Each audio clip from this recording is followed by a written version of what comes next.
Olá! A Rota do Turismo tem o prazer de estar trazendo em seus estúdios hoje João, João Carlos Moreno. Ele que é escritor e estudioso das artes marciais, com especialização em Wing Chun.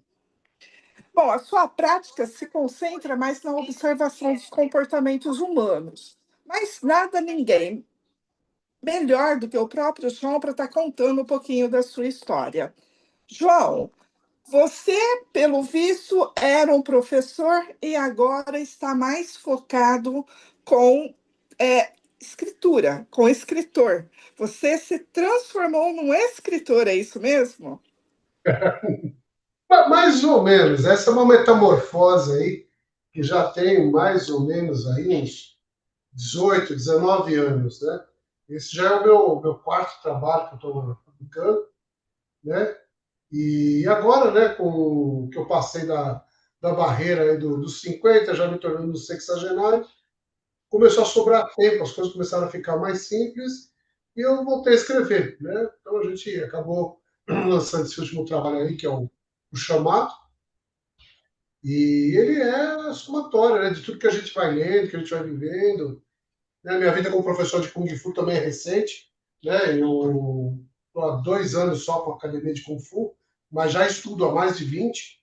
Estou estudando, tenho um mestre que está me orientando aí para o caminho do mestrado. E trabalhei os últimos 38 como empresário aí da área de tecnologia. Agora, o chamado, por que esse título? E você faz uma reflexão na parte de espiritismo? Como que é? Conta pra gente um pouquinho dessa história. É bacana a pergunta, né? No final do ano passado, eu tive uma epifania. Foi assim, uma coisa muito louca, né? Estava fazendo meus trabalhos de meditação e aí comecei, né, a prestar atenção numa série de coisas ao meu redor, né? Pessoas, acontecimentos, até sensações de energia, né, ali do dia a dia. E isso começou, sabe, a chamar a atenção de algum jeito, começou a me chamar a atenção mesmo. Aí eu saio normalmente de férias coletivas com a esposa, né, uma semana antes de Natal, e a gente passa um tempo aí, até de nome eu troco, desligo o celular, arranco o chip, que é para ninguém me achar, essas Você coisas. consegue? Consigo, já Meu consigo fazer isso, já consegui atingir esse grau de evolução aí, né, de desconectar. E nesse período que eu estava lá desconexo de tudo, eu comecei a escrever, sentava, né, catava o meu notebook, que eu tenho para escrita, para as anotações, comecei a escrever. Entrei num processo de escrita muito louco, né? E durante 40 dias, aí eu emergi mesmo, né, no trabalho, com a escrita do livro. 40 dias eu estava com o boneco pronto, né, com o rascunho pronto do livro. Aí mandei, né, uma apresentação para algumas editoras da Espanha, outras em Portugal, aqui no Brasil, e aí duas responderam, uma na Espanha e outra aqui no Brasil. A do Brasil, que é a que está comigo hoje, né, que é a editora Viseu, né, mas as duas responderam no mesmo dia, a espanhola e a Viseu. E eu comentando, né, com a menina da Viseu, falei, pô, mas eu queria também publicar na Europa e tal. Eu falei, não tem problema. A gente tem todos os canais, a gente faz a distribuição em todos os canais para onde você quiser. Ela falou, tem uma vantagem, você começa no mercado brasileiro, você fala português, você mora aqui, fica tudo muito mais fácil do que você ter que ir para a Espanha. Eu não ia reclamar de ter que ir também, não, vou deixar bem claro. Mas aqui está muito mais fácil. E aí acabei fechando com o pessoal da Viseu e estamos aí com o livro, né, no primeiro mês aí de venda. Foi Mas lançado voltando agora para. em dezembro, então. Foi lançado, não, dia 24 de novembro foi lançado, né, o lançamento oficial. Eu já vinha fazendo algumas coisas. E aí, você me perguntou, né, se isso tem alguma coisa a ver com o lado espiritual. É curioso que cada pessoa que lê o livro e bate papo comigo tem uma visão diferente, né, do texto, da profundidade, do que a gente fez. Eu juntei, né, aí um pouquinho de estrada, de experiência de vida, muita leitura, né?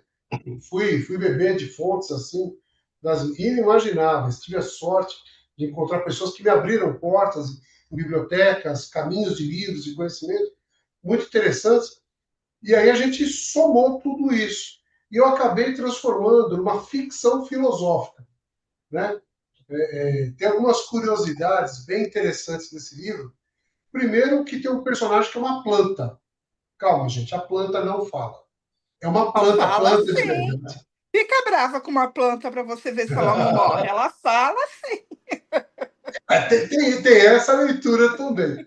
Mas na história, né, a planta ela não fala, mas ela diz muito ao longo da história. É uma coisa muito maluca que acabou acontecendo. Eu estava escrevendo, né, eu gosto muito de planta, minha esposa também gosta muito de planta, e eu olhei para uma planta que eu plantei aqui, o pé de caqui, no meu caso, né? Eu olhei para o pé de caqui e comecei a bater papo. Falei, puta, para onde que a gente vai com essa história? Eu falei, nossa, que interessante, né? E aí criei um personagem que é a planta, que é importante lá na história.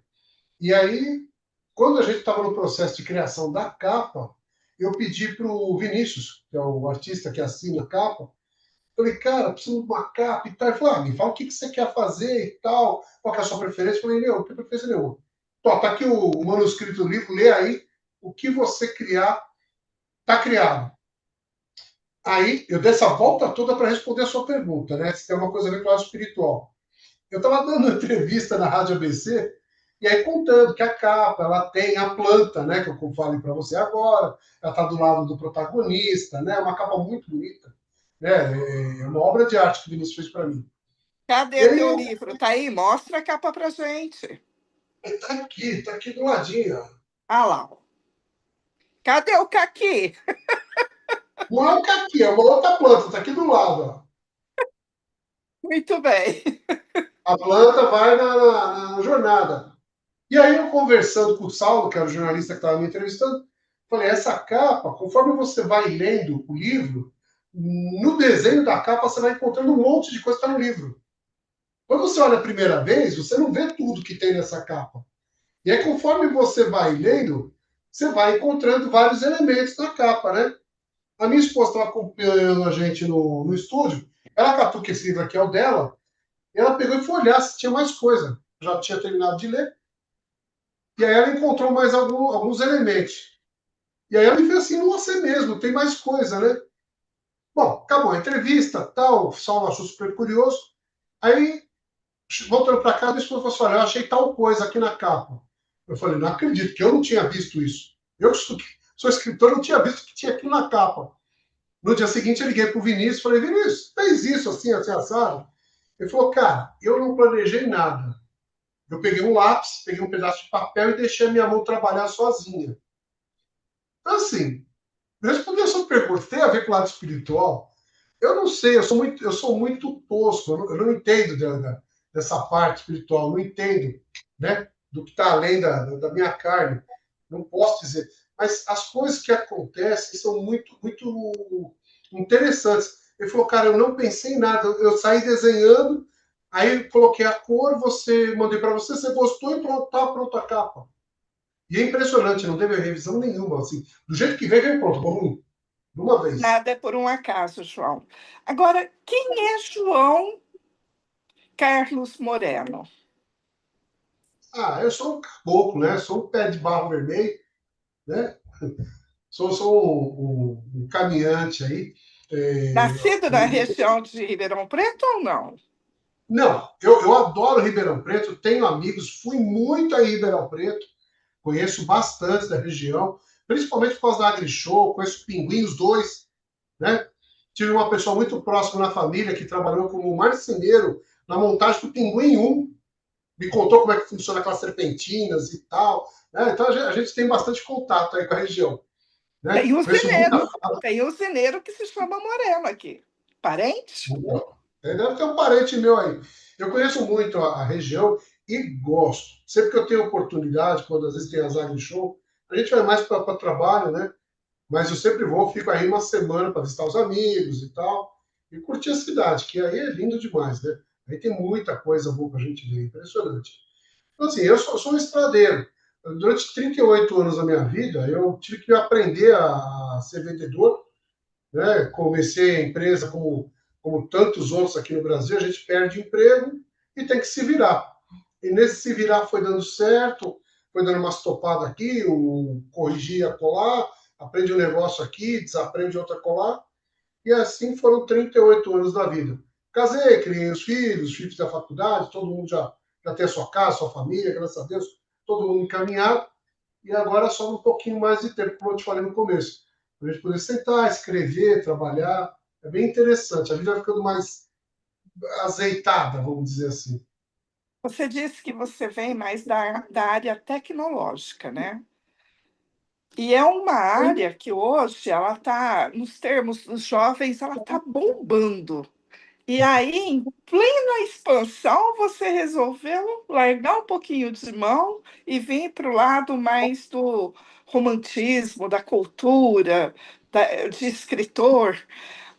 O que que fez você tomar essa atitude radical? Isso daí começou há 3 anos atrás. Eu estava no meio dessas férias, né, que eu te falei, que eu saio com a minha esposa.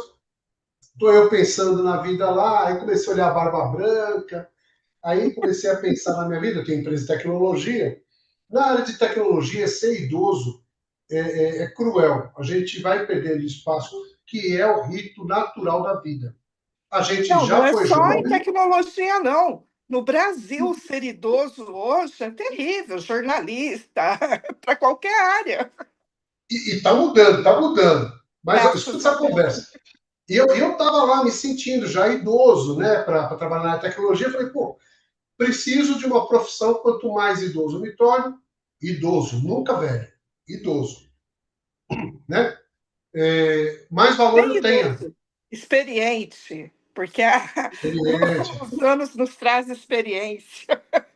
Claro que assim, eu vou confessar uma coisa. A experiência hoje, por causa da tecnologia, tem muito jovem que vive, tem mais experiência que muito idoso, viu?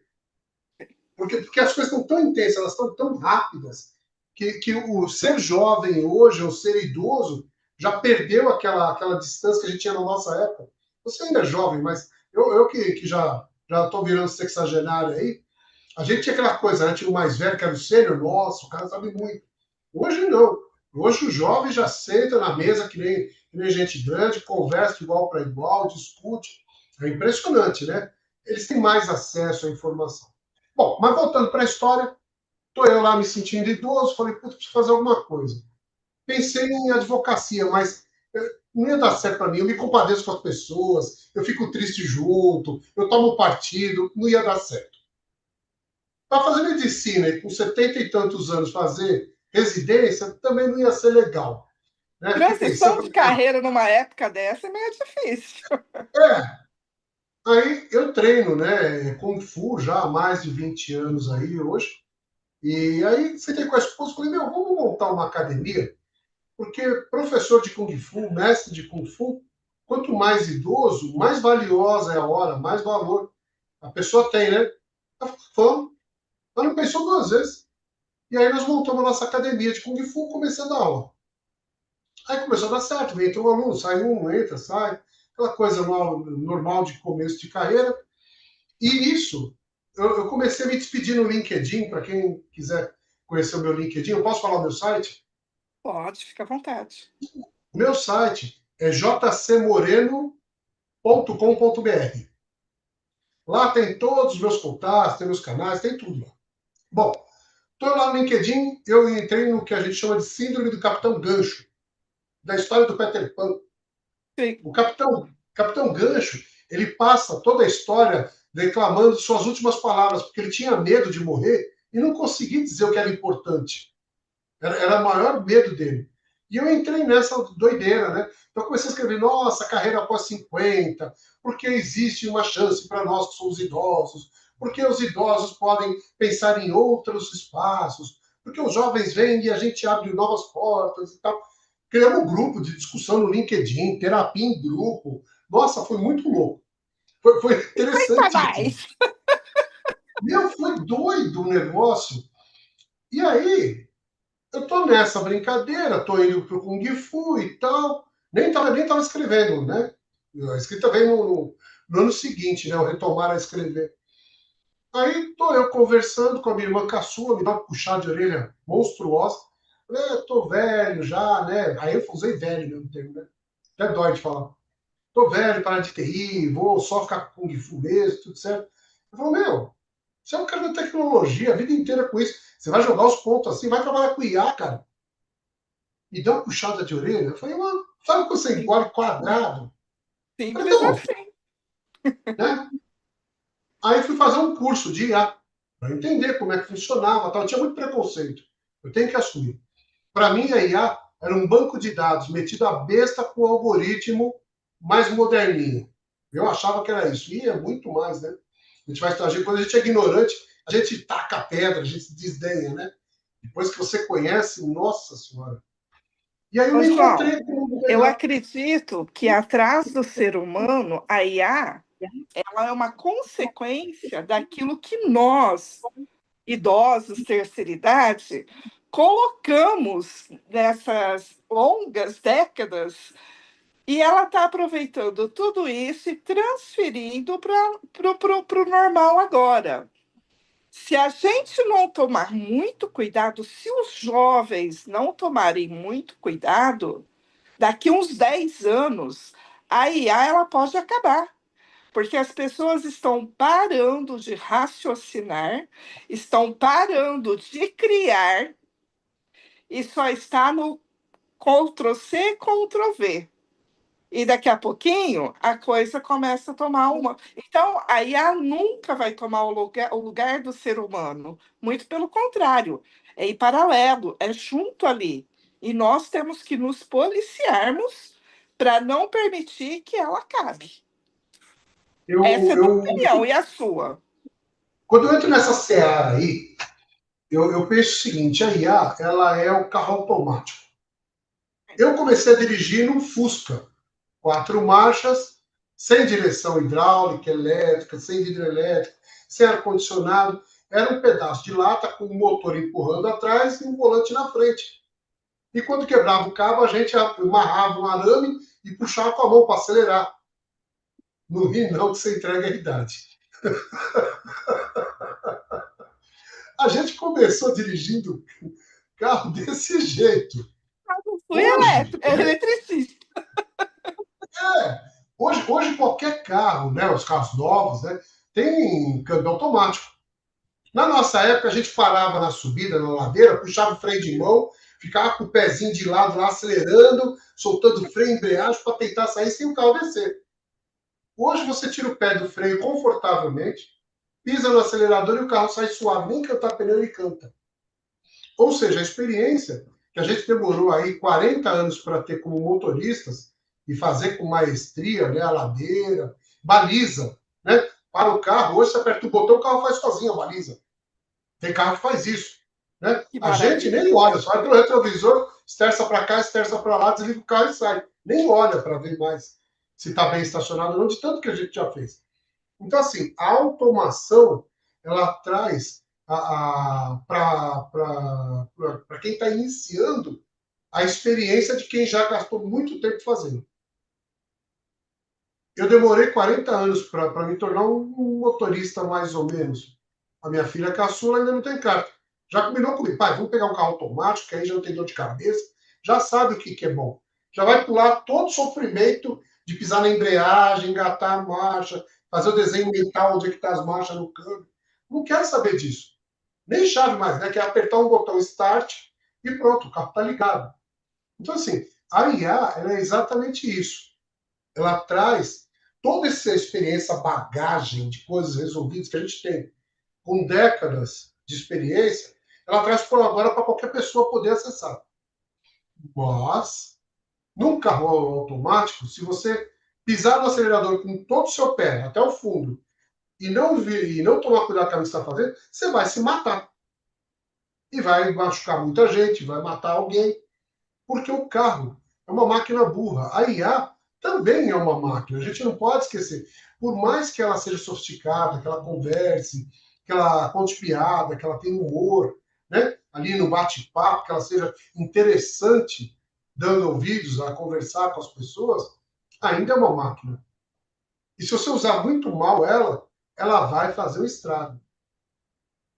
Tudo que a gente tem de bom, tudo que a gente tem de ruim, né, nas nossas qualidades como humanos, pega carona, não interessa a tecnologia. A IA é isso, né? Eu vejo hoje, eu estava conversando com um colega no LinkedIn, semana passada. Ele falando para mim, falou assim, cara, fui fazer um elogio para um amigo, não pensei duas vezes, abri o Gemini, peguei o perfil do cara, falei, meu, preciso fazer um elogio para esse cara aqui, sem puxar muito, né, a sardinha pro cara, sem ficar jogando muito confete, que era um elogio profissional. O Gemini trouxe um elogio para mim em segundos, cara, que eu que queria receber um elogio daquele. Eu nunca escrevi uma carta tão bem escrita na minha vida, né? Então, assim, tem essas maravilhas que acontecem com a IA. E aí você tem que saber pedir, você tem que ter esse discernimento para dizer para a máquina, vai para cá, vai para lá, né? E eu acabei me descobrindo na IA, acabei, por falta de um negócio de tecnologia, já estou montando a minha segunda empresa, estou à frente de outra que me convidaram para ser CEO, né, para fazer, para capitanear, captar recursos, para alavancar uma startup, tudo de tecnologia. Eu falei, pô, mas peraí, eu não tava velho para fazer isso? De repente, eu estou imerso de novo aí, em menos de 2 anos, no mundo de tecnologia. É maravilhoso. O mundo, né? Se a gente tiver atento, se a gente prestar atenção, o mundo tem oportunidades maravilhosas em qualquer segmento, em qualquer área, em qualquer lugar do planeta. E é aquilo que a gente fala, João. Nó- é, Você está falando que você tem quase 60 anos, eu também. Então, as experiências que você tem, eu já passei por algumas também. E o gostoso é que a gente, quando estávamos no nosso primário, na nossa oitava série, que entrava um professor com a nossa idade hoje, aquele professor ele estava assim, beirando os 100 anos de hoje.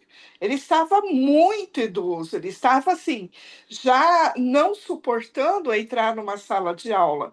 Hoje a gente está numa geração muito mais é, não só experiente, mas é uma geração mais jovem. A gente está ali, a nossa cabeça, eu falo que hoje a minha cabeça, eu queria ter a experiência que eu tenho hoje no meu corpinho de 20 anos. Você entendeu? Porque É um aí, perigo, meu Deus. pois, porque a gente aprende muita coisa. E o interessante que nem agora, voltando para a tua obra, que é uma ficção filosófica. A gente, quando a gente assiste aqueles filmes que fala lá atrás, que mostrava o Schwarzenegger brigando com as máquinas, há quantos anos que aquilo foi sucesso? E é a nossa realidade hoje. Então, quer dizer, tanto que é ficção e o tanto que é realidade. E se? Aí a gente vê assim, e se acabar a energia elétrica, porque a gente não está cuidando do planeta, a água ela é finita, a terra, ela, se você não cuidar, ela vai acabar. E se acabar a energia, se acabar tudo isso, faltou energia, pronto, a gente já não tem mais IA. Nós conseguimos trazer de volta. E os jovens? É isso que eu te falo. Ó, lápis Quem que e aprendeu a papel. raciocinar? Nós aprendemos a raciocinar. E os jovens que está tudo na internet. Então, é isso que a gente tem que começar a mostrar para a juventude, que não é porque está tudo fácil que ele não precisa raciocinar, ele não precisa pensar. Ele tem que saber que se uma máquina falhar, como ele vai sobressair. E aí entra os sexagenários. Eu imagino isso.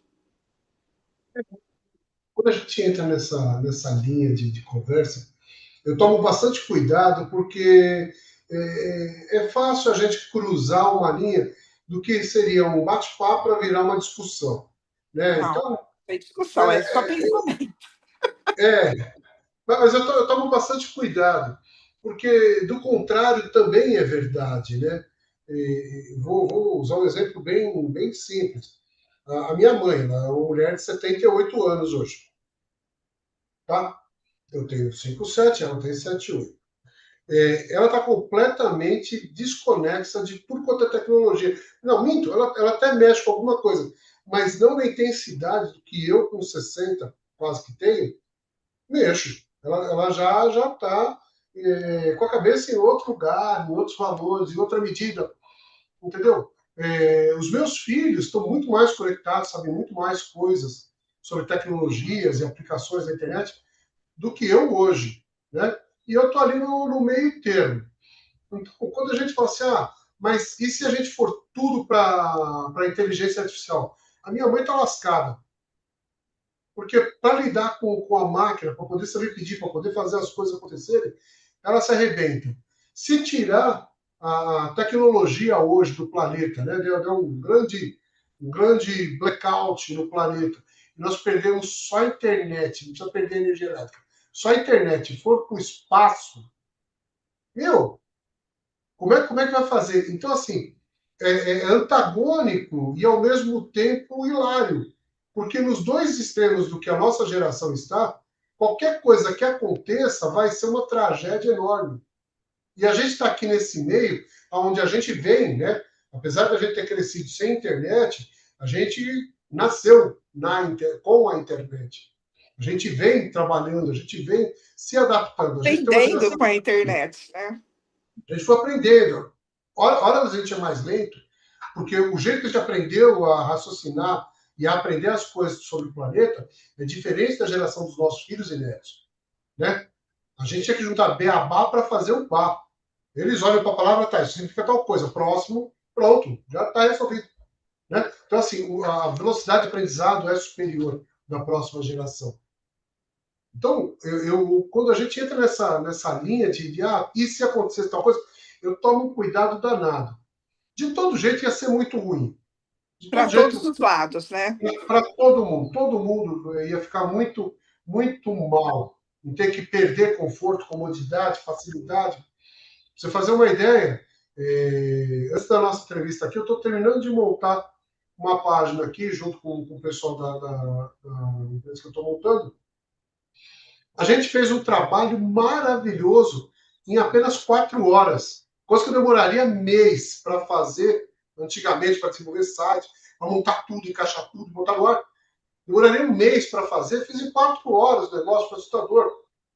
Tem um detalhezinho outro, que eu parei com a conversa que eu estava com eles para poder entrar aqui no bate-papo contigo.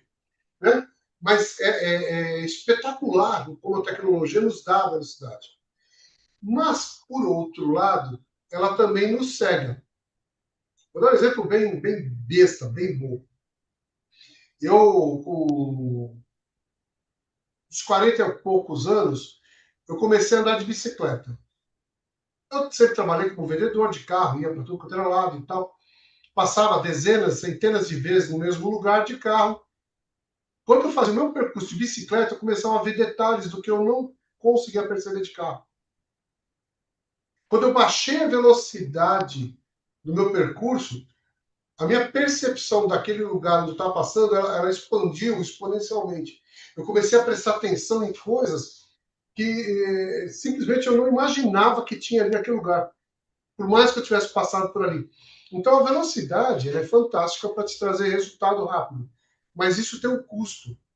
Você perde a visão da riqueza do universo que você tem à sua volta. E No principalmente a livro, qualidade de vida, né?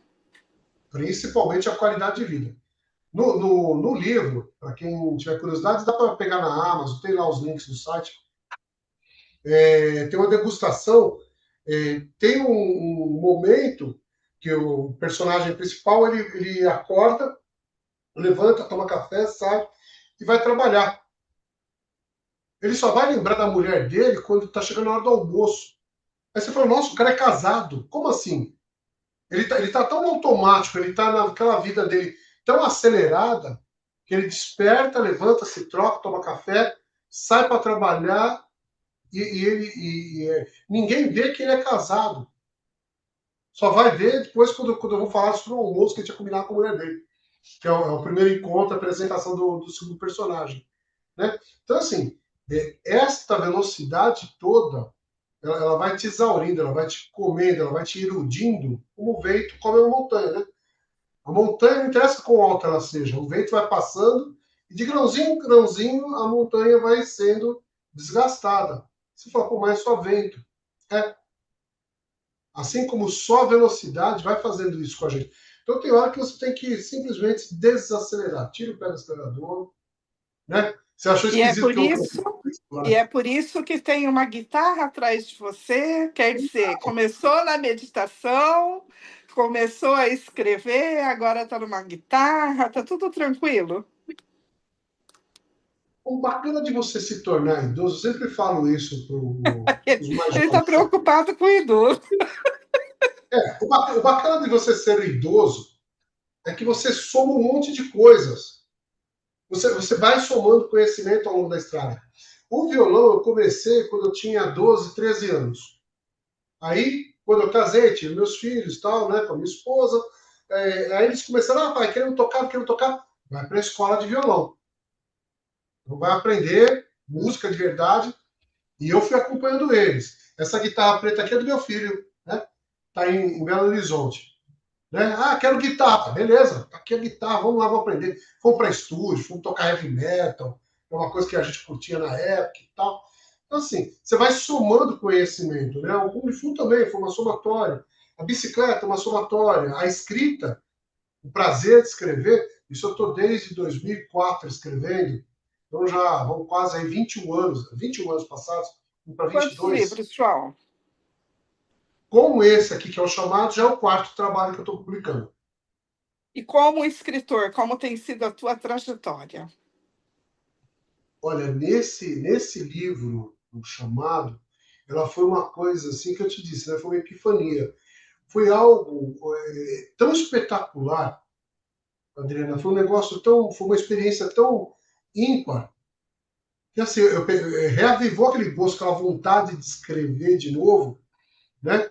E tá sendo Ouso assim uma... dizer, ouso dizer que reavivou a vontade de viver. Olha, pode dizer sim, porque é esquisito. Quando você está escrevendo, você tem que olhar para tanta coisa na vida, você tem que prestar atenção em tantas coisas para poder construir o um universo, para que as outras pessoas possam participar daquele teu universo. Esse livro, eu já li muito na minha vida, tá? E quando eu falo muito, é muito mesmo. Ele tem a influência de muitos autores que eu já li, mas tem um especial que eu adoro, que é o JJ Benítez. Adoro o trabalho desse cara. Ele escreveu Cavalo de Troia, eu li tudo do Cavalo de Troia, tudo. Li o Fortaleza Digital, não, aí é o... Não, é dele? Não, Fortaleza Digital é de outro, cara. Troquei as bolas. Mas do Cavalo de Troia eu li todos os livros, eu tenho a coleção completa. Uma monstruosidade desse tamanho. Comecei com 17 anos, terminei com 50 de ler tudo que o cara escreveu. E ele tem, o Benítez, ele tem uma qualidade de te colocar no lugar, de te trazer para dentro do ambiente, que é magistral. E isso me influenciou demais, mas demais mesmo, na minha escrita. Então, quando eu comecei a escrever esse livro, eu lembrava de como ele contava, né, as passagens tal, lá no Cavalo de Troia, e aí eu comecei a adaptar. E é gozado, porque eu sou um homem de exatas, né? Eu fiz engenharia mecânica e fui trabalhar com TI.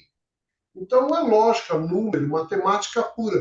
E de repente eu me pego criando o um universo, olhando para coisas, prestando atenção no que me rodeia, para poder construir uma imagem, pintar um quadro, para que quando a pessoa lesse aquele quadro, né, ela olhasse assim, nossa, eu conheço esse lugar. Ah, eu já fui nesse lugar. Ah, eu tenho um amigo querido, o Guilherme, é jornalista, ele que me ajuda, né, com assessoria de imprensa, e ele é carioca. Ele falou, cara, isso aqui eu conheço a biblioteca, né? A Biblioteca Nacional do Rio. Do jeito que você está descrevendo, é igualzinha, cara. Não tem nada a ver, eu nunca fui na Biblioteca Nacional do Rio. Né? E assim, tem outras passagens que as pessoas falam assim, não, isso aqui é de tal bairro, não, tal lugar tem isso. Então, eu consegui nesse livro sorver a vida. Então, quando você fala assim, despertou o amor pela vida, o prazer de ver, sim, sim. Foi uma experiência, assim, espetacular, foi um renascimento. Posso usar esse termo para olhar o que tem de bom nesse mundo. E tem muita coisa boa, nossa, é maravilhoso. Eu fico feliz, João, porque quando eu volto na primeira pergunta que eu te fiz, o seu livro, ele parte para a espiritualidade? Por quê? Porque você está numa transição. Nós passamos dos 50 anos, a gente liga uma chavinha de que você não precisa mais dar satisfação para ninguém.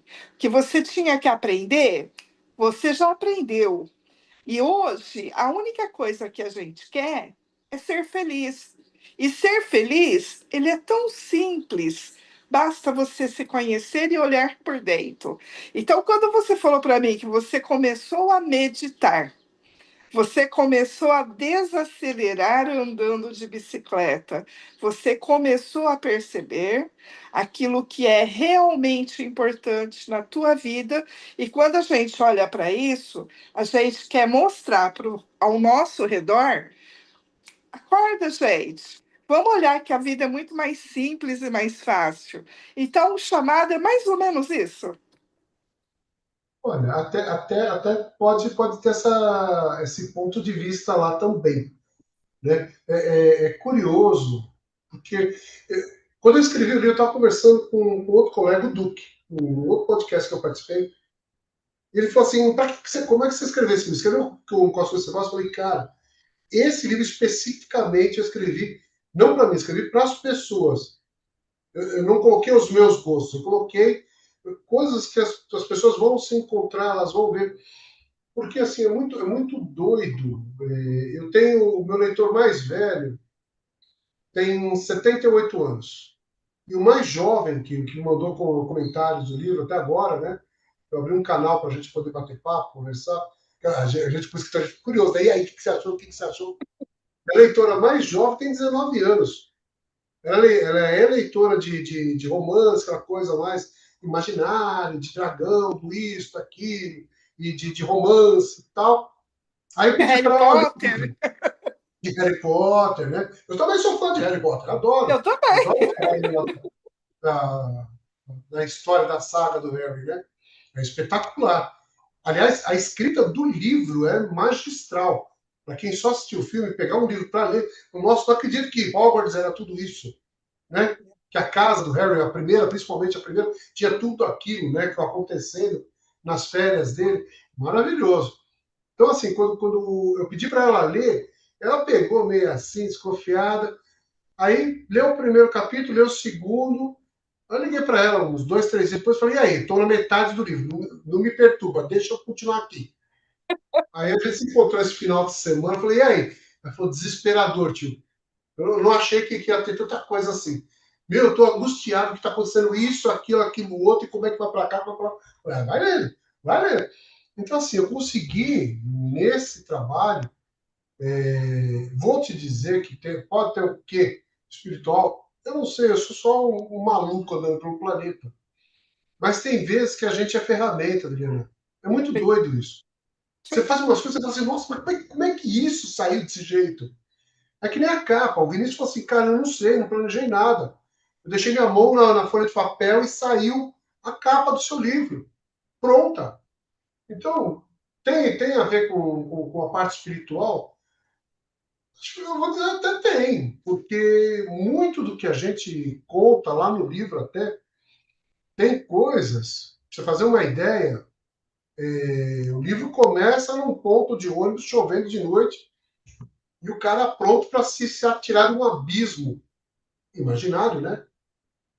Porque ele estava lá lutando com os fracassos, com a história dele. É bem dramático o começo, né?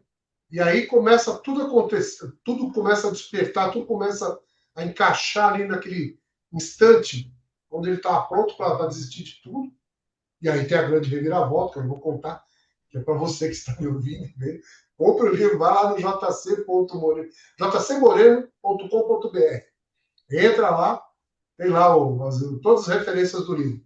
E aí, esse personagem ele começa a andar, ele começa a você. Por exemplo, tem personagens na história que simplesmente apareceram na minha mente.